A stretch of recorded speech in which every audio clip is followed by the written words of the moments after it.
सबने आकर मेरा मान सम्मान बढ़ाया। और जहाँ सवाल है मेरे पवन भैया का, तो ये पवन सिंह बाद में है, सबसे पहले मेरे पिता समान है ये। और देखने के बाद आपको तो पता चल गया होगा कि भोजपुरी इंडस्ट्री का एक ही बाप है और है पावर स्टार। और ट्रेंडिंग स्टार का एक नन्ही औलाद है महेश पांडे चूतिया।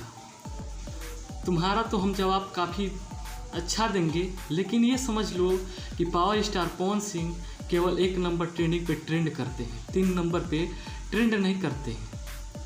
और जो power star Pawan Singh record बना देंगे, तुम्हारे पापा को रिकॉर्ड बनाने में 7 जन्म लगेगा, इतना नोट कर लो। और ये जो गाना है बारिश वाला, एक बार सुनोगे ना तो दिल दिमाग गुर्दे फेफड़े में तुम्हारा ये गाना स्कैम हो जाएगा।